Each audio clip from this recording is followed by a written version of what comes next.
little bit here, ask questions about it here for sure. But I'm going to talk a little bit more about partnership. I'm going to talk about the business that we built, how we built it, things that go wrong in partnerships, things that have gone right in partnerships, how it works with your wife being a partner, how it works. A lot of you know my business partner, Cody Davis. My business partner, Caleb Hummel, is here. I partnered with him on a ton of projects. It looks like we're going under contract, if we're not already, today on like 180 more rentals in Texas.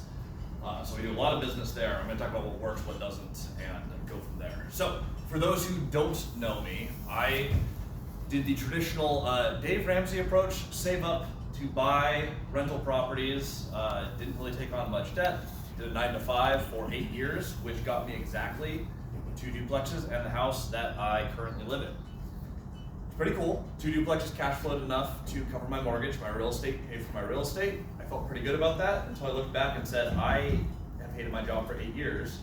I don't want to save another 8 years to get another 4 units. Maybe take a little extra cash flow, maybe scale to 10. I was realizing that I was gonna retire potentially early and probably pretty wealthy, but nowhere in the timeline that I wanted to. Around this time, we had COVID hit. And when that happened, my outside sales job became an inside sales job, which is definitely not for me. I had time to reflect on my goals, and I realized, okay, I would like to aim a lot higher. I want to do something bigger, and I want to really just focus up, build a different business. I ended up leaving my job, going to a brokerage that was doing multifamily transactions with no experience whatsoever, left the CoStar Group, and went, okay, I'm gonna go ahead and push really, really hard. I'm gonna make this work. Left my job. Also, my lovely wife, who's gonna come up here and join me in a second, she was a kindergarten teacher during COVID. So she started teaching kindergartners over Zoom, which if any of you have young kids, I don't yet, but if any of you guys have young kids, kindergartners are not known to learn particularly well over the internet.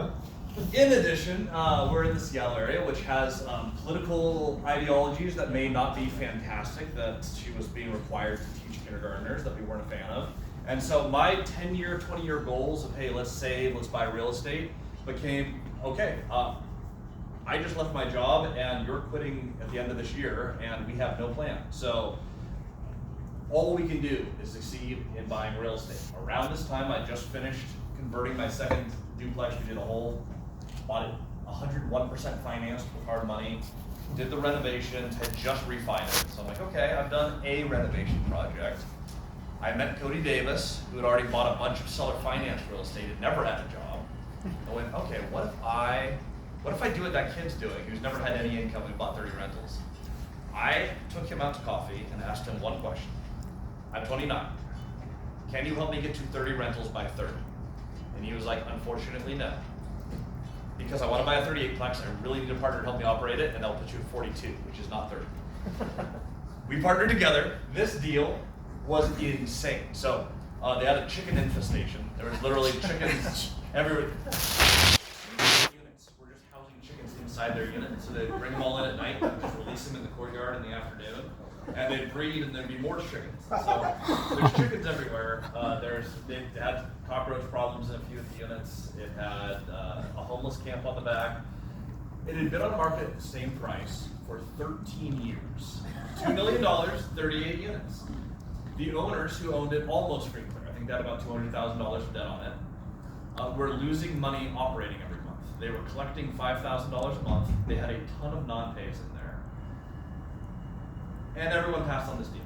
And we looked at it and I was like, well, if someone could stabilize this property,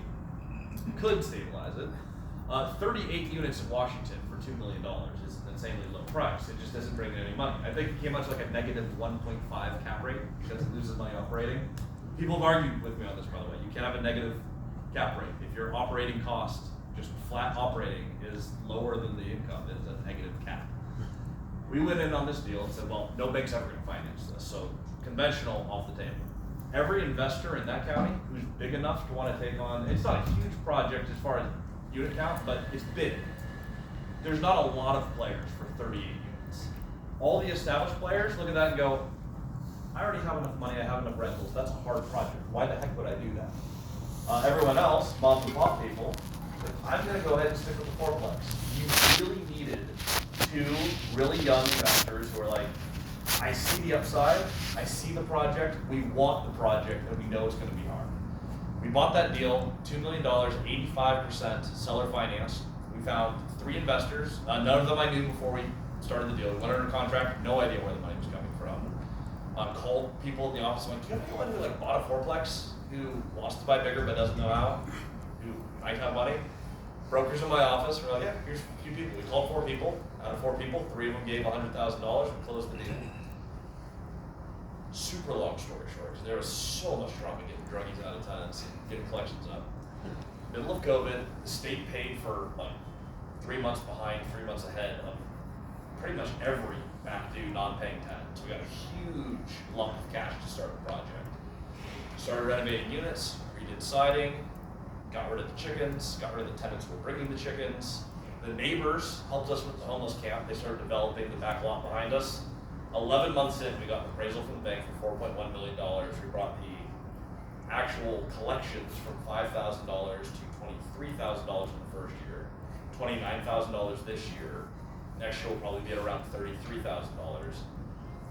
We cash out refied over $1 million from that property after we paid off the investors.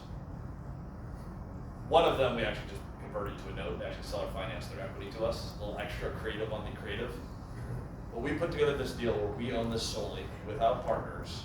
We cashed out a liquid $1 million from that deal, which helped us build the business. Since then, I think we're at 205-ish rental properties. We did this in 4 years. I bought a hotel that was stupid. If you're a multifamily person, don't be a hospitality person. They're a completely different brain size. And your employees who are really good at multifamily, definitely not good at hospitality.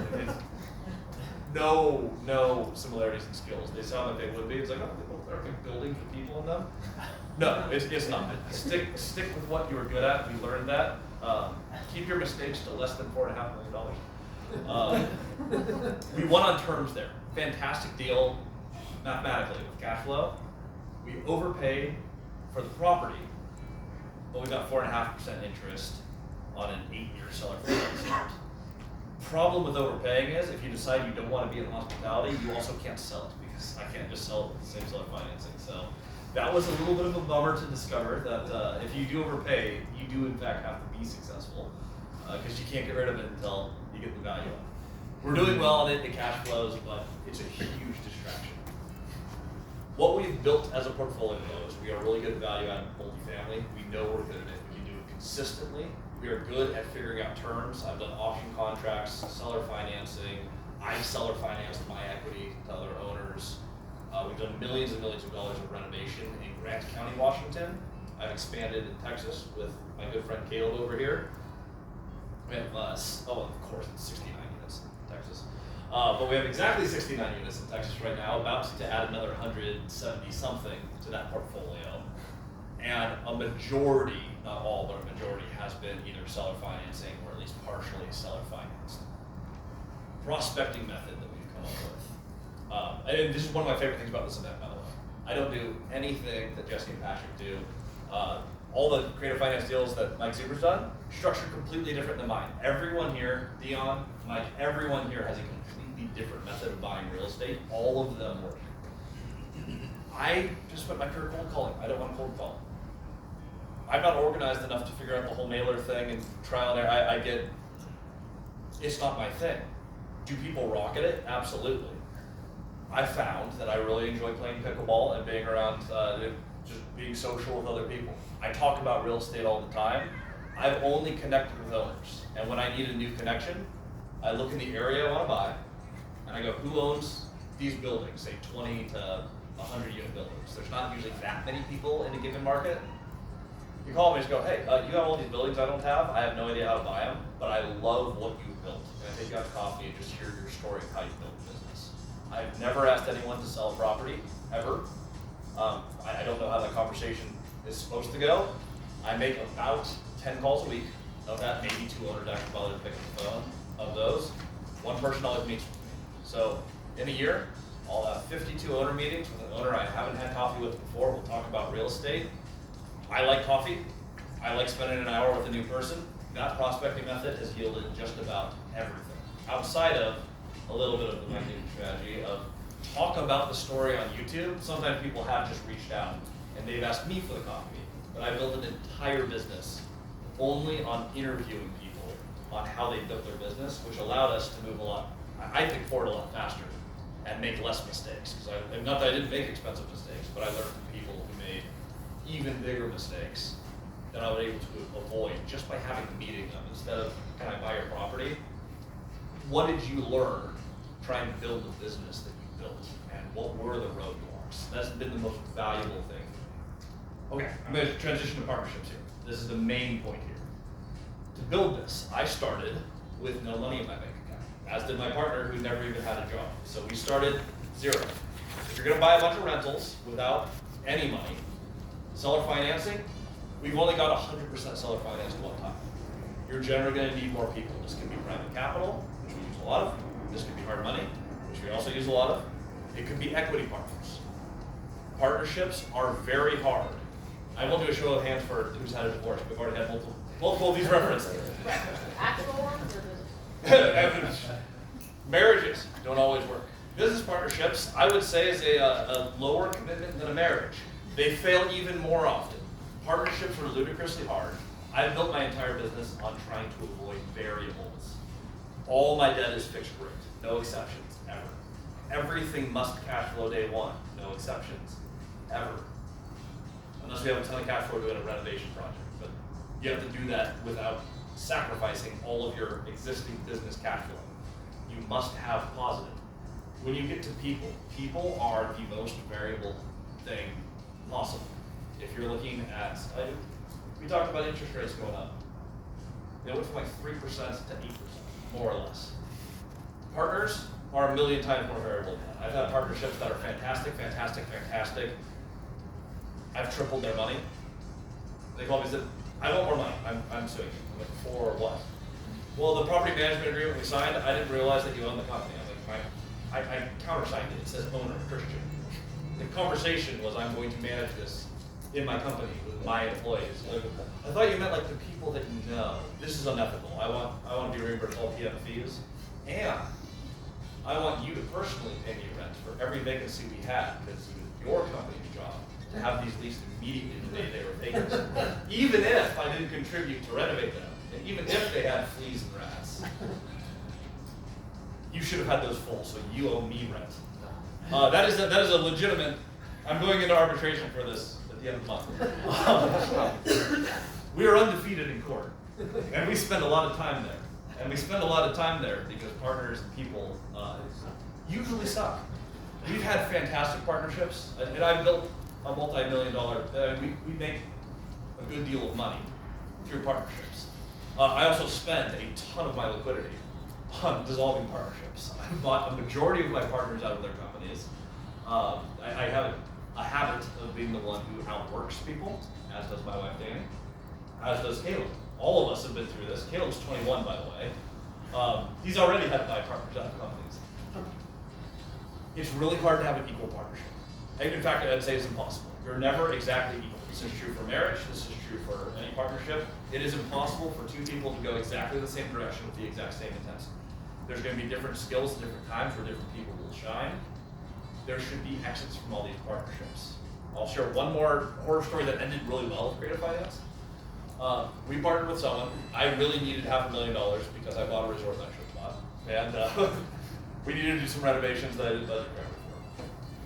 We needed the money. Someone said, I want to buy into one of your projects.